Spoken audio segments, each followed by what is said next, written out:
Hey everyone, welcome to the channel where this doggo reads a curated bunch of stories involving tabletop RPG cringe. And one theme that seems to come up a lot with stories like these involve that which is most feared in games of D&D. Simps. Players or dungeon masters that fawn over another person at the table to obnoxious, cringy, and creepy degrees, often to the detriment of the one targeted by said simpage and everyone else at the table. But before we get into that, a special message from Lucky.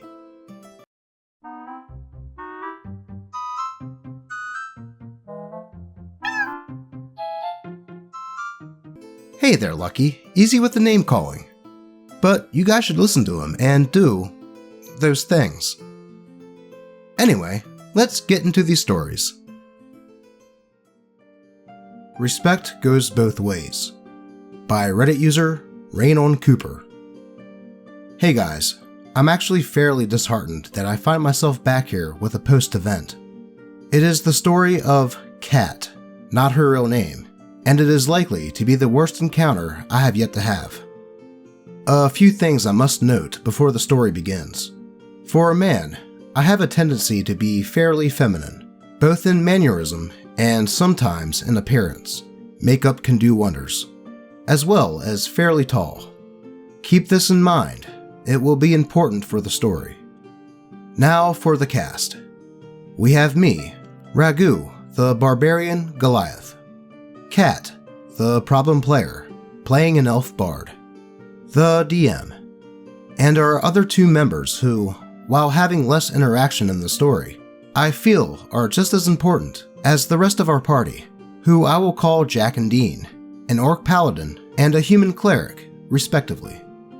So, it starts off with us all joining a game with a DM on Roll20 from a roleplay place I go to quite often for board games.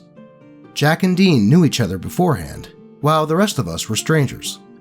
We might have had some correspondence before, but if so, I do not remember it. We all met in the DM's home, where we started writing down our characters. I have most of my characters written down on my laptop, as I do have a hobby of making characters and then playing them out to flesh them out more. This helps me a lot in how I might play them later at other D&D games, personality-wise. Not much of our backstories are important to the plot, except one little tidbit. My character is married.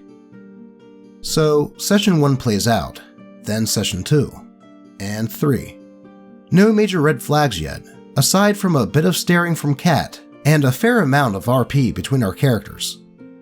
The problem started and ended with the 4th session. Her and I had gone out shopping for provisions.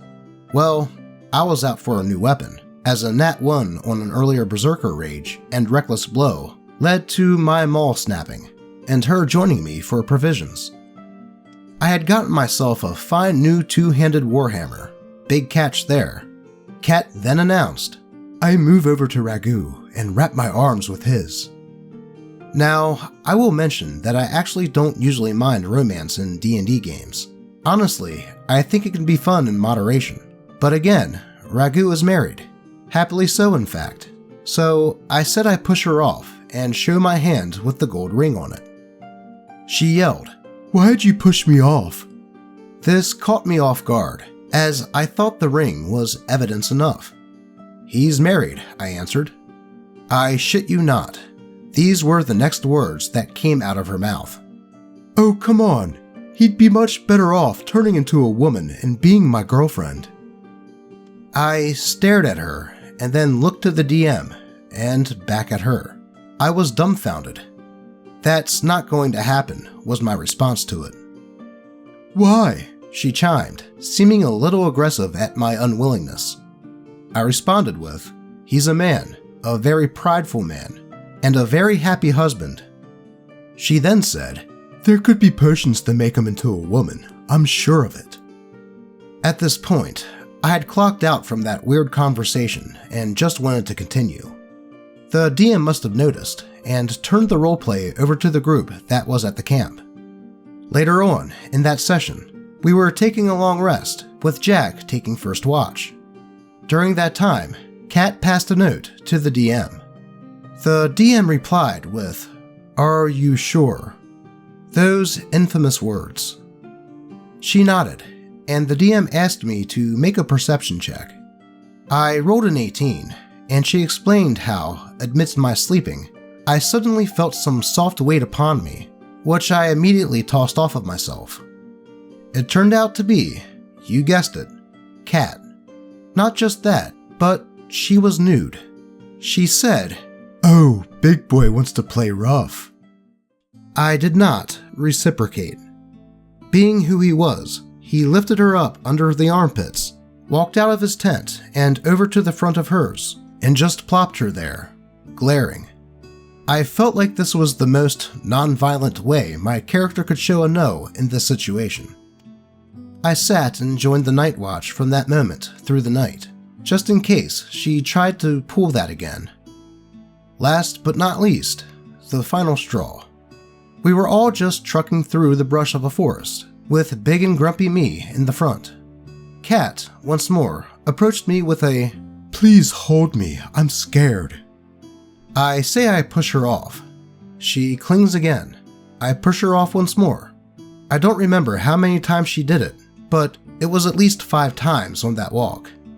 I glared at her out of game, and after the last one, I coldly asked the DM if PvP is okay, and she said yes. So, in character, I said, "If you try to touch me one more time, I will not be as nice as I have been."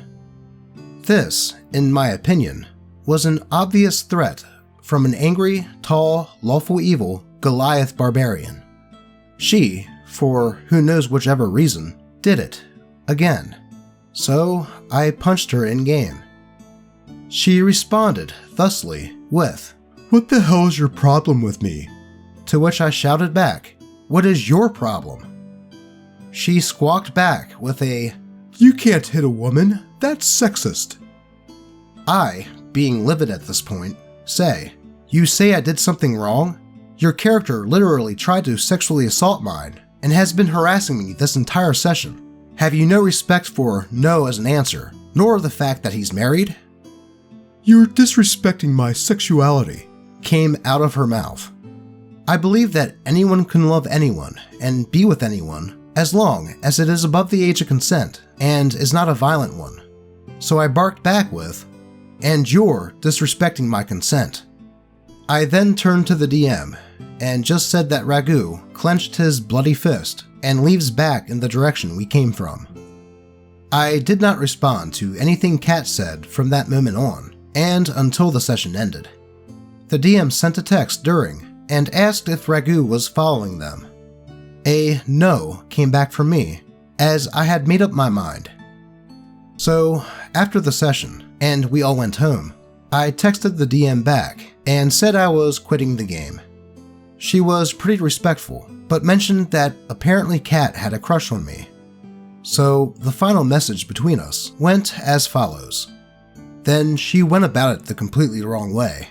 It might have happened if she came to me outside of the game.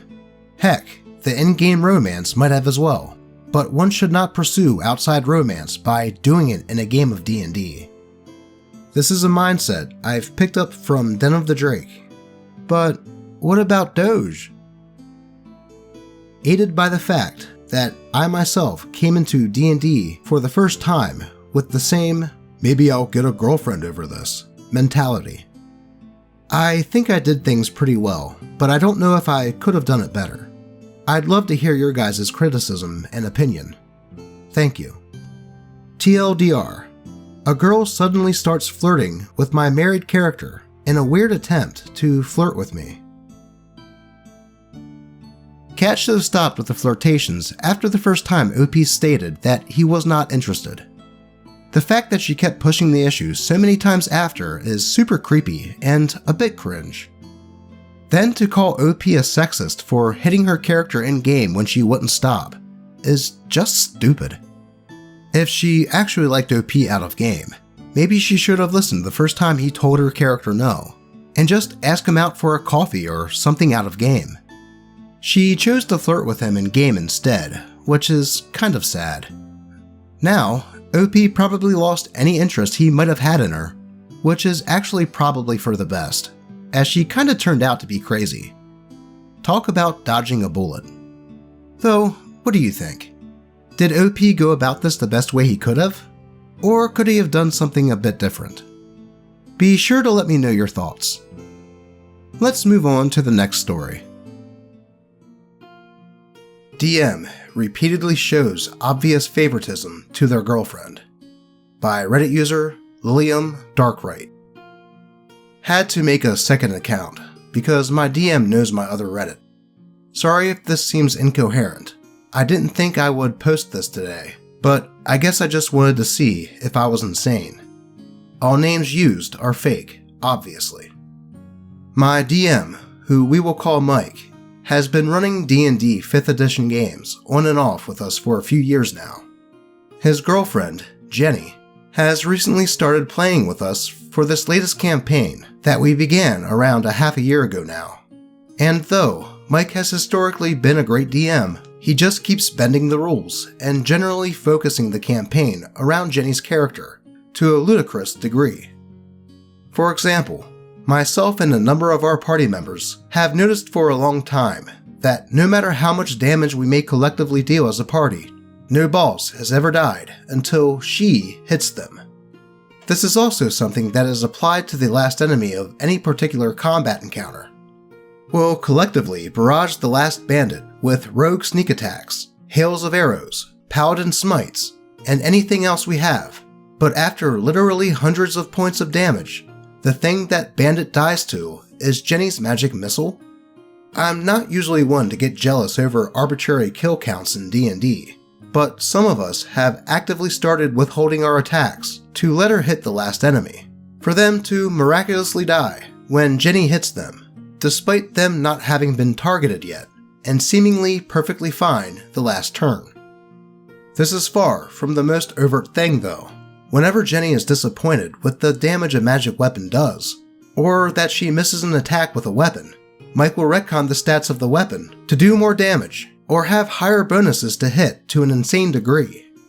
I can buy that you forgot to put a damage bonus, or a bonus to hit on a magic weapon you hand out, but when he's adding, and no joke, as much as 6d6 extra damage onto a magic crossbow just to appease her when she's sad that she didn't one-shot an enemy, it gets absurd.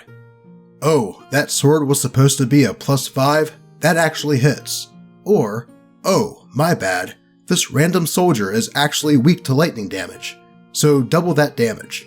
And, oh, I forgot to add the second damage type. Add 4d12 fire damage onto that strike. It gets very tiring very fast, especially when it only happens for one character. Jenny is playing a full caster, yet she's better in martial combat than any of us martial characters, because the random bonuses she keeps being miraculously given. Compounding the frustration is that we have spent the last several months only doing content related to Jenny's character's backstory, dealing exclusively with her family of wacky and zany characters, and exclusively helping them while ignoring the main plot. Any attempts to get back on track quickly see Mike railroading us back into the realms of Jenny's past, so that she can once again be the star of the show. In all honesty, I'm beginning to feel like an NPC played by a guest character, rather than a player at all. I'm not sure what to do at this point. I don't really know how to talk to Mike about this, and I don't want to hurt his feelings by pulling out of the campaign, but things have gotten so ridiculous that it feels like it's the only option. Am I crazy here, or is this actually a problem? What do I even begin to do about this? Well, it certainly sounds like OP could use some advice here. It's pretty obvious at this point that DM is giving his girlfriend priority to an insane degree, with all the bonuses to her weapons and always getting the last hit. Honestly, my advice would be to bring up all these points to the DM, and ask if it's possible to change. Otherwise, tell him no offense, but you can't find the fun in playing like that. Don't force yourself to stay in a game due to his feelings, as he obviously has no care for yours or the other players. No D&D is better than bad D&D and all that. Though, what would be the advice of those watching? Let's get to the next one. DM kills 2 simps after they abuse my Minotaur. By Reddit user, Myth the Minotaur. Hello everyone, this is my first time posting. I am a long-time reader of RPG horror stories, but this shall be my first post. Also, please forgive me if the spelling and grammar is not the best. I am dyslexic, so please go easy on me. Anyway, let's get into the very long story. I was just getting back into DnD after my last year at Taffy, Community College. As such, I started to look for a new game to sink my teeth into, and wouldn't you know it, one of my classmates, let's call her Jess, had wanted to DM an ancient Greek-themed world, and had already got 3 other classmates, all females, to sign up, and was happy that a guy would be joining, seeing how she wanted a mix of genders in the group. So Session 0 rolls around, and this is where I shall introduce the cast of characters, and for the sake of brevity, I shall call them by their character names. Alexia, half-elf cleric of Artemis. Zoe, human wizard. Helen, tiefling bard. And lastly, me, Rune the Minotaur. All of them seemed really nice at the time, and even before we started D&D, the DM took us out to lunch so we could get to know one another. So it was the day of Session 0, and I was pumped. I had an idea floating in my head, and was super pumped to see what the others had come up with. It was at this point I started to see a couple of red flags, mainly with Alexia, whose backstory was that she was the High Priestess of Artemis, who, when she went hunting, slept around with the creatures and fawns of the forest. If you know anything about Greek myths, then you know that Artemis's whole deal is her priestesses stay virgins, and if they do lose them, even if it wasn't their choice, they would pretty much get smited. The DM told her this, but Alexia said, quote, "Yeah, well, the goddess can't always watch everyone, and being this pure being always drove her mad, and she couldn't help but to explore." The DM kinda liked the idea, but stated that she would have to be careful how she acted around major cities and such.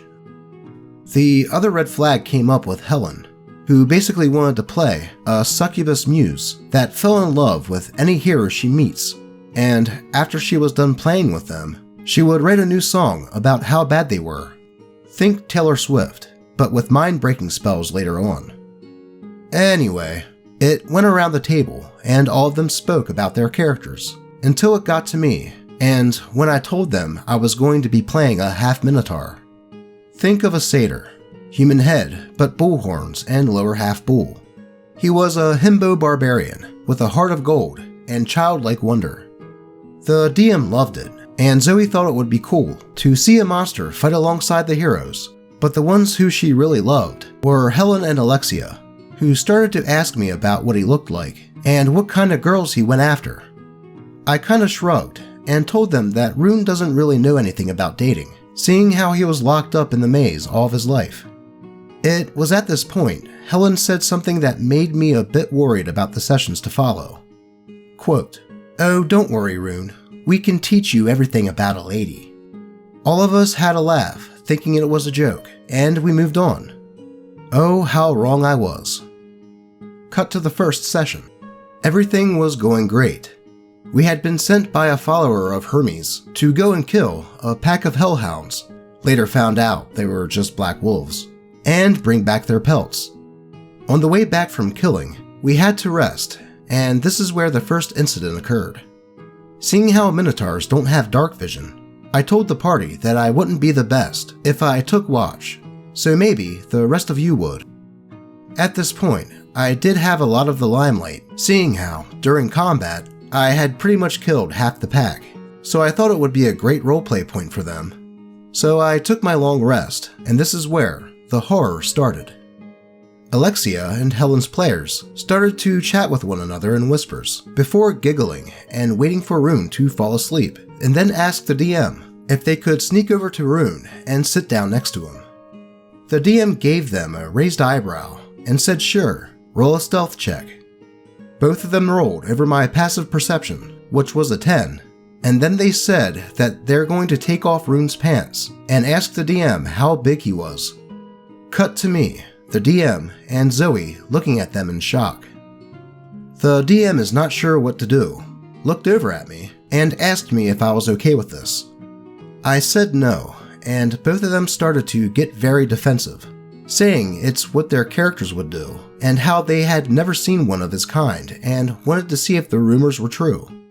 The DM then cut them off and said that it didn't happen, and that if they tried to pull this crap again, they would be out of the game. They both kinda sighed, and we kept going. After the game, the DM pulled me aside and said sorry for what happened, and said it wouldn't happen again, and if it did, she would boot them out. After the pants incident, everything was alright for a while. A couple of sessions passed, and we had dealt with some more monsters, and talked to some more NPCs, and even got to know about the plot with a new lich who had found a book of monsters and was using it to control said monsters.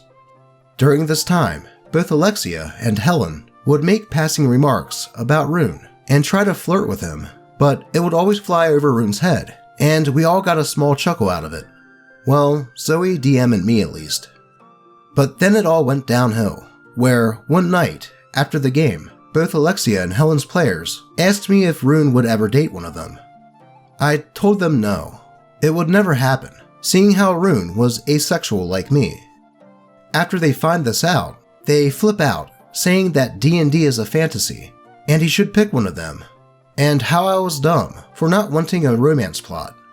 I later learned they also had a bet to see who could get with Rune first. After they left, I messaged my DM about it, and my DM told me that she would fix it next session, and not to worry. The last session of the campaign was one of beauty.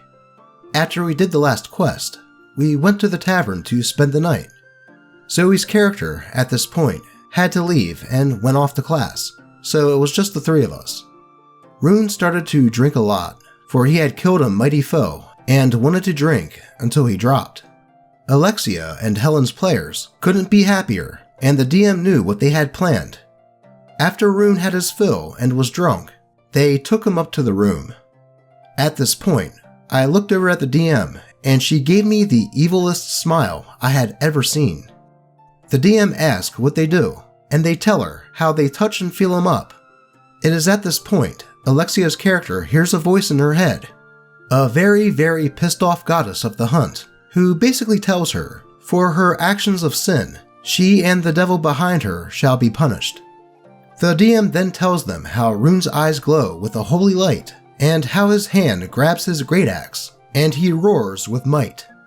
The next thing they could do was scream, as both Alexia and Helen's bodies hit the floor and were carved into by the Minotaur.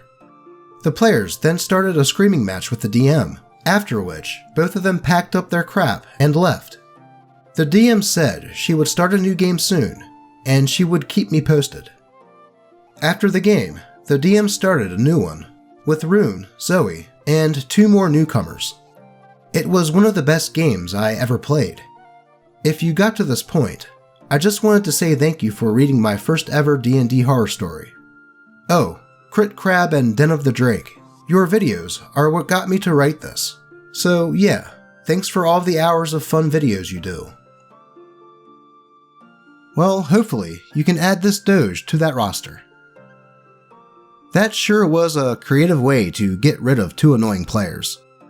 I can't believe how many people that get into D&D think something like what those 2 did is acceptable in game. And with OP and DM saying that it was not okay and to not do it again, you would think that they would stop. It's also a pretty rare occurrence in these stories that it was 2 women getting pervy to a male player, as usually it's the other way around. It just goes to show you that anyone can be that one player, or in this case, 2, regardless of gender. Have you ever had to deal with major simping in a game of Dungeons & Dragons? If so, and you would like your story to be read on the channel, be sure to post it in the comments, on the channel subreddit, or even just at me on Twitter. As always, I appreciate all of you, and hope all your rolls are natural 20s. And here are some more kitties.